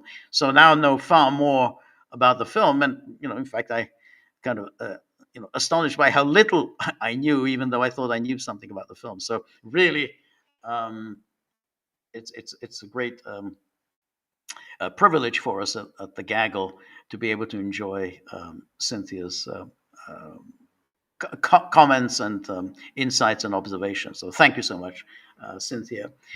Anyway, Cynthia says during Trump's war on immigrants. Well, I wouldn't quite have put it like that. I think Trump's deportation program. I mean, I wouldn't say war on immigrants, but particularly the deportations would only apply to illegals, and at this stage, it's illegals who have already committed crimes. So so it's even there illegals who have already been convicted of crimes. So therefore, there's really no question about their eligibility for deportation. But anyway, ICE kills white people, yet draws very little public or media outrage. Really? Um, well, I don't know. CNN and MSNBC, I mean, or MS Now as it's called, they seem to draw quite a lot of outrage. While police killed blacks during the Summer of Love, ignited nationwide protests and intense. While police ignited in nationwide protests and intense coverage. Much of this contrast is due to BLM, backed by the media, framing blacks as the only true victims of state violence. Trump knows white victims won't provoke mass unrest or media fury, allowing him to act with impunity and utterly indifferent to human lives, at least in this case, white humans' lives. I don't think I agree with that. I think Trump has clearly backed away from what he was doing in Minnesota. Um, I don't think that whether it was white or black made the difference. I think the he started looking at the polls, and he seemed to be tanking in the polls, and particularly when it comes to immigration. And so somehow, if that used to be his strongest issue, now immigration suddenly becomes a political vulnerability. So he got a bit nervous, and now seems to, as we went through the details earlier, he seems to be backing away. I think Trump is making a mistake here because these polls, they, you suffer in the polls if you don't do things decisively. If you go ahead with a plan and then you start hesitating, and then you're having doubts, and then you back away, and then you do something else, you suffer really in the polls. If you just go ahead, do it, bite the bullet, accept that you will initially be unpopular, then I think you'll be okay. Because people say, well, at least he knows what he's doing. He's doing something that's difficult, doing something that's unpopular. But if it works out, then at the end you'll say, well, he acted ruthlessly, maybe nastily or whatever, but he prevailed. He didn't start changing his mind and doing the opposite. And and I think where Trump is suffering, and then where he comes to on every front, he's suffering, is that he starts something, but he doesn't follow through on it. He just always backs away and then does something different. So, I mean, we're seeing this now in Minnesota, but with the tariffs. I mean, tariffs was one of the things he kept repeating over and over again. That he loves the word tariff. He's going to tariff this and tariff that, and so on. And then the moment he starts imposing tariffs, and there's obviously resistance, he starts backing away. And at this stage, nobody even has the slightest idea who's under tariff, who isn't under tariff, what the tariffs are, what the reason for the tariffs, because there's a different reason for everybody. You know, Brazil tariffs over the treatment of Bolsonaro. India tariffs because of first of all, because India has huge tariffs against the United States, but then there's the issue: India is importing oil from Russia, China. Then we got different reasons for the China. Then we got the Europeans. Said that the Europeans over Greenland. So there's no one even knows who's under tariff and for what reason. When you do that, and people have no idea what you're doing, that's when you start collapsing in the polls. And that goes into foreign policy. I mean, on Russia and Ukraine, I mean, he's kind of been all over the place. So again, people don't know what he's doing. Iran, what the hell's he doing? One minute he's threatening to use force. Next minute, he's saying he's not going to use force, and then maybe he is going to use force. That's when you start falling down. So, but what he's now done in Minnesota, I mean, you can do one thing or another. You can absolutely just say, "I'm not going to do anything. I'm not going to try and enforce immigration law because it's too difficult. Because basically, I'm going to run into enormous resistance in America from the Democrats, who are absolutely adamant about not allowing any immigrants, illegal or otherwise, to be deported. That's the Democrats. You don't want to do that. You don't want the fight, and you can absolutely do that. That's certainly a position to take. It's not a very dignified position, but absolutely you can do it. Or you can go ahead and take the blows and try and see your policy through. You say you were elected on this platform. This was the program you were elected on. And therefore, you have a responsibility to see it through. That's another option. But when you go from one to the other, then you really get clobbered, and that's when your poll numbers tank. It always has been the case. Every politician's poll numbers tank when they're doing anything half cock. And I think that's and he's really suffering from that. And I think, and this seems to be his policy just across the board. He's not really following through on anything. Even with the Harvard, he had that whole thing with Harvard. He was going to cut federal money from Harvard. Well, that didn't go anywhere. Anyway, Cynthia then goes on. Disagree with me if you want, George. Okay. But MAGA and Trumpism act like the US can thrive on its own, ignoring the global networks that actually keep it strong. Weaponized tariffs, ill-conceived mass deportations, and a reckless pullback from international diplomacy are tearing supply chains apart and choking off labor, striking at the country's core. Pretending these ties don't matter isn't bold. It's self-destructive, pushing the U.S. toward economic collapse and political fracture. Well, I see that argument. I think it's. I mean, it's a little exaggerated, I would say. I think it was always on the cards that the United States would decide that somehow, you know, it wasn't doing well through its military alliances, all these various trading relationships, and building, creating this empire, that it actually wasn't helping ordinary Americans. And that's really been obvious for many, many years, really ever since the 1970s. Um, Basically, the lives of Americans haven't improved.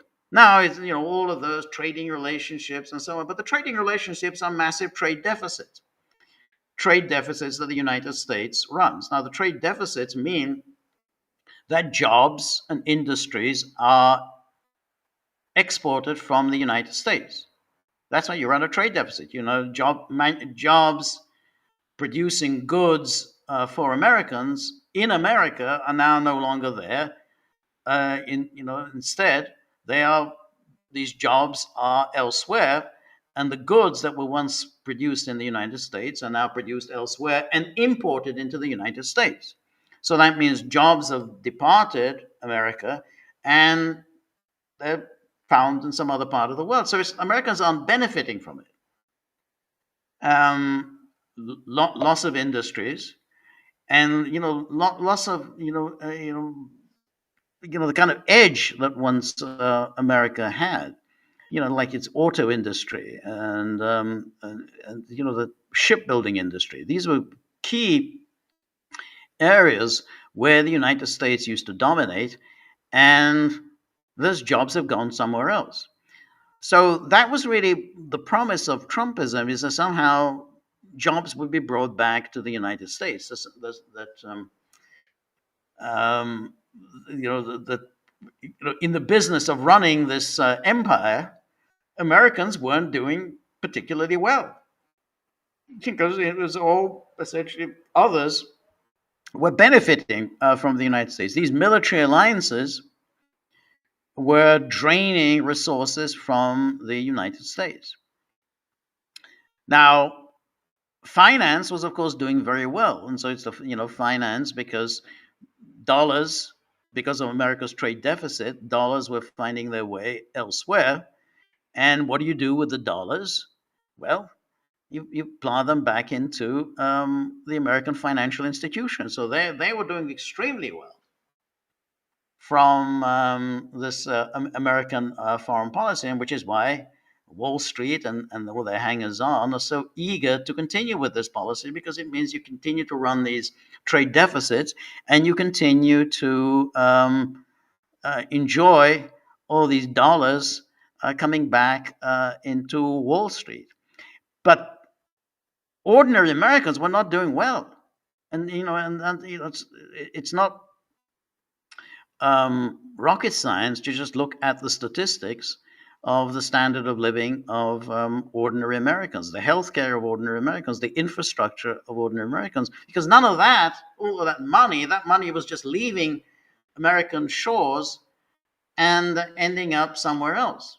And then when you add to that, the mass migration, providing cheap labor and undercutting the wages of ordinary Americans, imposing ever greater burdens on American infrastructure, which itself was no longer being financed because the money had all gone. Then you're just adding greater and greater burdens on ordinary Americans. That's what Trump promised that he would address. He said we're going to use tariffs in order to bring jobs to the United States. We're going to start cutting back on all of these military alliances that don't do anything for us. Very nice for them. They don't do anything for us. They don't make us any safer. In fact, they're dragging us into wars that have nothing to do with us, such as the war in Ukraine.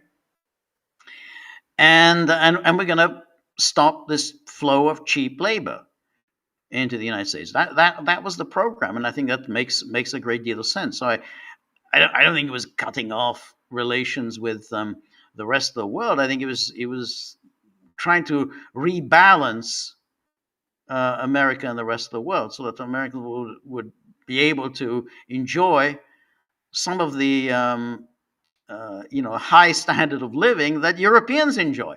The same Europeans who had very nice trading relationships with the United States. Again, they're constantly running trade surpluses with the Americans, and they got their defense taken care of by the Americans, and they got their welfare systems and their universal health care. None of that which the Americans had. And so I say, well, I think we should just rebalance it a little bit so that we get to enjoy some of that. I think it was a reasonable program. Now, that's a big project, and Trump needed to have focused on that project, but he doesn't seem to have focused. In fact, he's wasted energy on rubbish. I mean, like Venezuela, rubbish, complete waste of America's energy. Iran, rubbish. And so then you think, well, Ukraine, which should have been a priority, just end this war. It's not doing anyone any good. He hasn't done that. So if you're going to waste your energy, you're going to limited amount of time, and then you mess up with the tariffs, and then you're not able to to pursue your immigration agenda. Then you got then you're not going to accomplish that ambitious agenda. So anyway, Cynthia then goes on. Just before I go on, Cynthia, Robert says Dick Armey. No, it wasn't Dick Armey. Dick Armey was a Gingrichite. The one I was thinking of was the one who beat Eric Cantor. Because Dick Armey had been around from the 90s. So this was around 2013 that he defeated. God, it's like he's a guy he's not in Congress anymore. He's often on Bannon's show, but God, what was his name? I can see his face. He looks kind of professorial. He had his glasses and everything. But anyway, but it wasn't Dick Armey. Anyway, Cynthia goes on. Trump is also actively sabotaging its own party. Trump's erratic tariffs, inflate costs, his short-sighted energy policies punish consumers, and his foreign stunts alienate allies and voters. He pours gasoline in the fire, doubling down on brutal immigration enforcement, sending trigger-happy brown shirts into neighborhoods after deadly encounters ignite outrage. Trump doesn't retreat, he escalates, turning governance into a grotesque spectacle and driving his party headlong towards electoral ruin. Well, I don't think I think I've explained that I don't really agree with that. The key is, however, whether he continues. He will continue with his agenda. He's outlined an agenda with immigration, tariffs, cutting back on your military commitments, bringing industry back to the United States, supply chains, minimize your dependence on China for supply chains, for whatever, rare earths, and all of that. I think that's an agenda that makes sense. Now, whether you can succeed in doing that's a different issue. But the way you don't succeed is if you go ahead and do something and then you back away, and that's why we often bring up the example of Richard Nixon, because during Richard Nixon's first term, and let's remember, he won a very narrow election in 1968. It's very close. And then he pursued a policy that aroused enormous protests. I mean, it was as he tried to end the Vietnam War, but he did a lot of things that were clearly very unpopular, such as the incursion into Cambodia, resumption of bombing of North Vietnam, and everything. This was really unpopular. Um, however, he persevered, and despite the protests, and then it was won by a landslide in 1972. I mean, obviously, analogies are never perfect, but I think that's the thing. If there are protests and you back down because there are protests, because you back down because the New York Times doesn't like it and the CNN doesn't like it, and all the Democrats are screaming and weeping and so on, then you're seen as weak. And if you're seen as weak, then you're really going to be punished. Um, far more so than if you just pursue an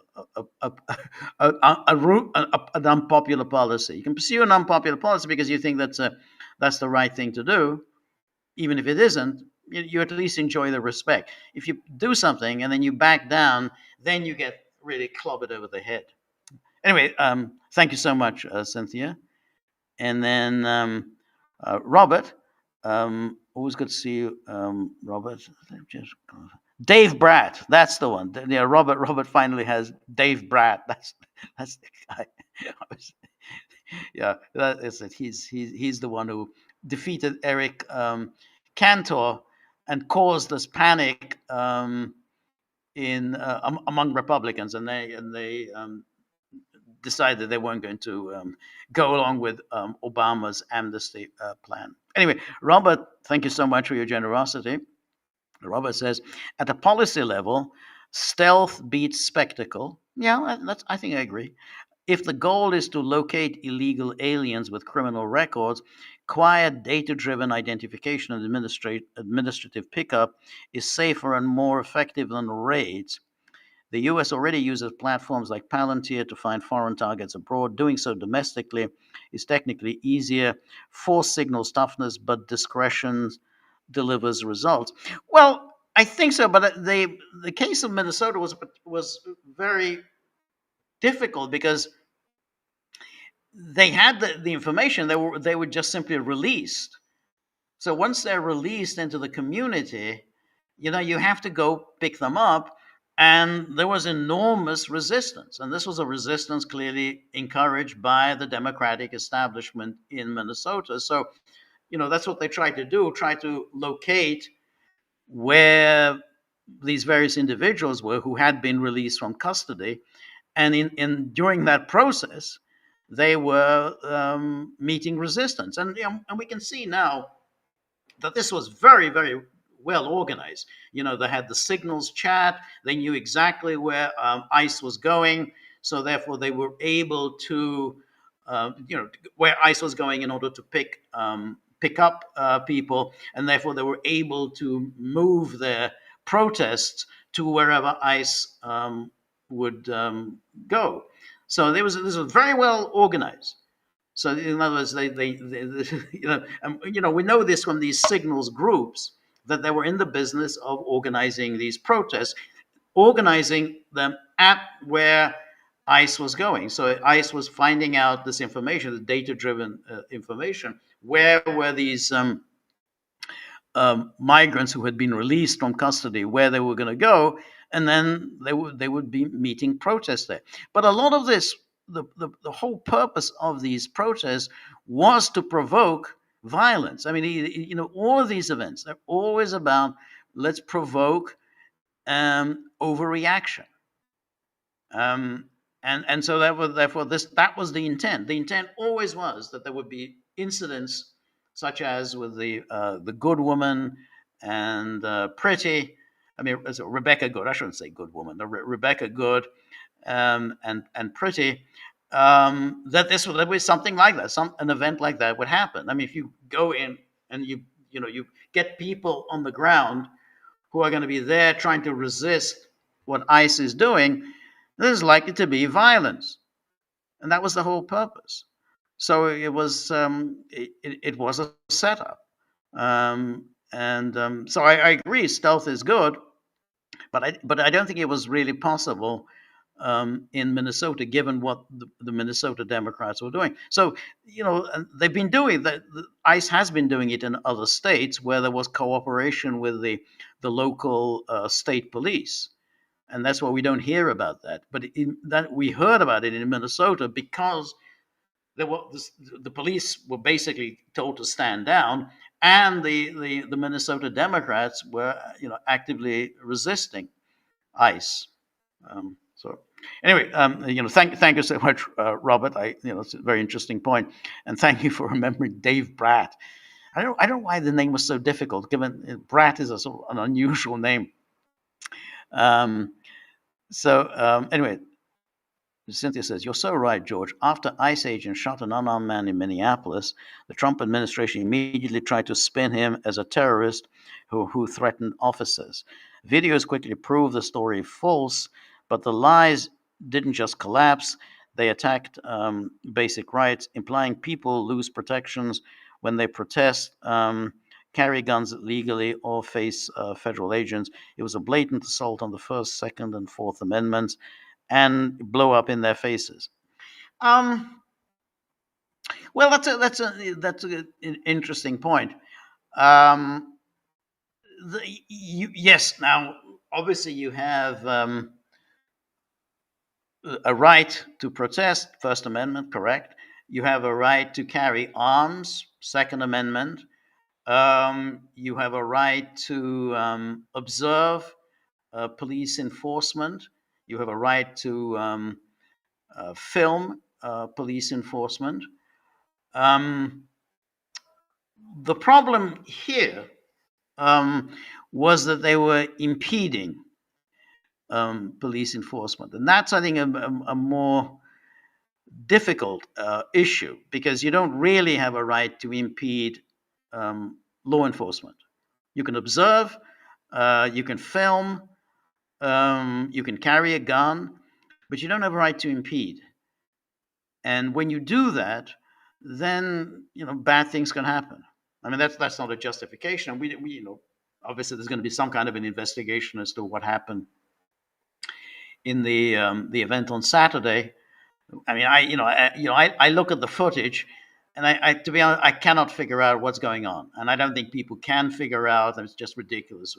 People make all sorts of statements about that they know exactly what happened. I mean, I don't know. All of it takes place in about 1.5 seconds. So I don't know how anyone could determine at this stage what exactly happened, and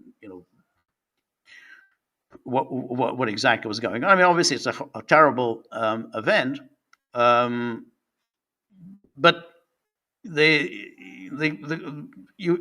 but as I said, when you have law enforcement, then you really cannot get yourself in the middle of it. Just simply, however much you want to help somebody, who's being arrested by the police, or whatever. You cannot get yourself involved in that, because if you do, you're certainly going to get a truncheon over your head, and worse. So that's I think that's and I don't think the First Amendment doesn't allow you to impede law enforcement. Um, and I, I'm not at all sure that the Fourth Amendment, unreasonable search and seizures, was involved in that. This is a clear case. You're talking about people. I mean, ICE has the right to arrest and place illegals into custody. I mean, there's no way around that. You absolutely they have a right to do that. So I don't think there was in maybe when there's an investigation, you'll find that, oh well, some rights were violated, but on its face, um, rounding up the people who are eligible for deportation and have already been determined to be eligible for deportation, rounding them up and putting them under lockup. That's not a violation of anyone's rights. Um, anyway, so it goes on. The backlash was instant. Media called out lies. Republicans and gun rights groups pushed back, and DHS insiders were reportedly furious. Trump tried to soften his tone and shuffle people around, but the damage was done. Immigration, once his strongest issue, is now tied to federal violence and incompetence. Public trust is crumbling, and Trump is losing ground on the very issue that helped put him in power. Um, I don't think so. I think that I think, as I said, what is now damaging him. Yeah, I mean, look, people were shooting their mouths off within his administration, like Stephen Miller um, and Christy Noem. Yeah, they were shooting their mouths off. They shouldn't have been shooting their mouths off. They didn't know enough about what was going on, and they shouldn't have said, "Oh, he was a terrorist," or "He intended to kill people," whatever. They shouldn't have done that. But Waltz has been shooting his mouth off as well, and Waltz and Fry, who are going around saying, "Oh, this was murder." They're saying it was murder. They can't go around saying it was murdered. Murder has a specific meaning, as everyone knows. It's a legal term. It was a killing, but you can't just call it murder. And all all kinds of assertions that Fry and Waltz was saying, oh, that these people are untrained, they don't know what they're doing, and whatever. These are trained. These are all people who have been doing this for many, many years.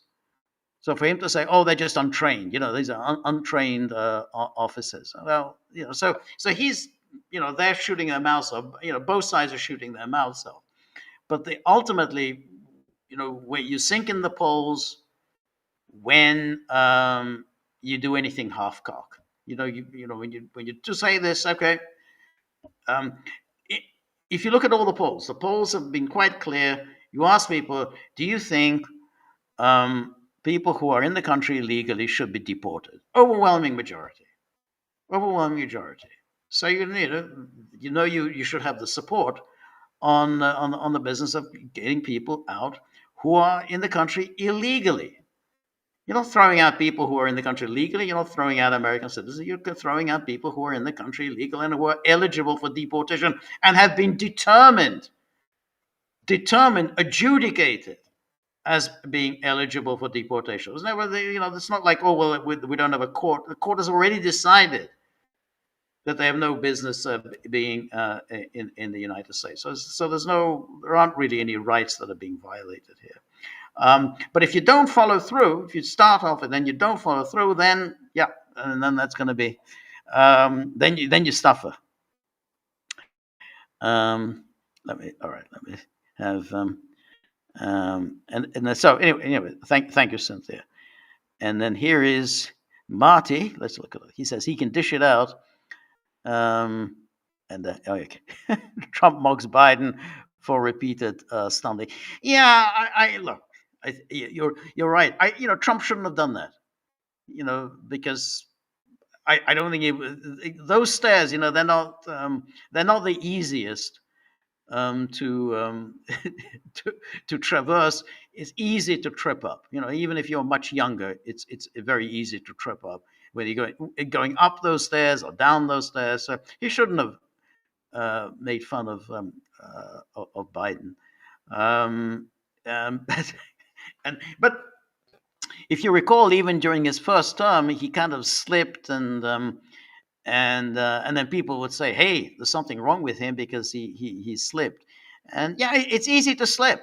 I mean, it's these, particularly if you're wearing dress shoes, and not like with rubber soles. It's very easy to slip. But yeah, you don't want to. You, you don't. Yeah, you never want to be. Making fun. There but for the grace of God. Exactly. Um, Marty says maybe don't shoot the protester 5 against 1. Yeah, no, all of that is true, and that's a very bad idea. But it's even that, look, it's always terrible when is like that, anything like that happens. However, the courts, and this is a point that Jonathan Turley made, um, when the courts investigate these things, the courts then say, well, we can't second guess um, what the police officer was thinking. I mean, those the police officer, he's in the particular circumstances. Did he have a reasonable fear for his life? Like, we look at the video, say, oh, no, it's not reasonable, but the courts will say, well, I don't know. I mean, I can't tell whether he had a reasonable fear for his life at that moment. So, like, look, that's always going to be determined by the courts.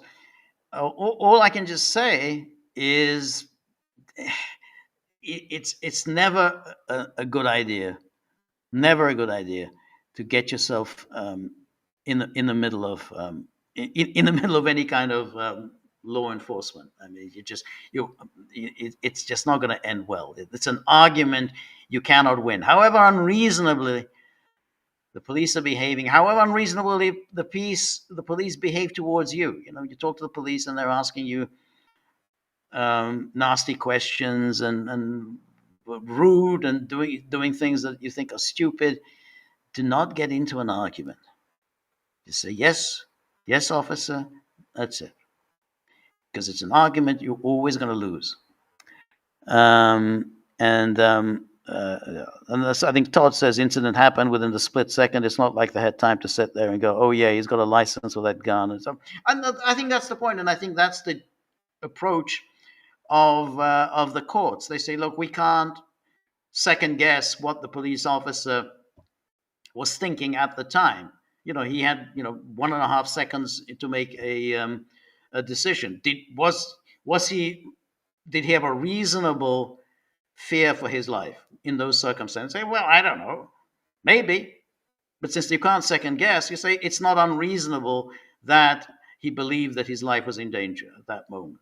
So we just don't know which way the court is going to rule on that. But I think, as I say, Jonathan Turley said the courts do not like to second guess the police. So it's very rough, but that's always the case with the courts.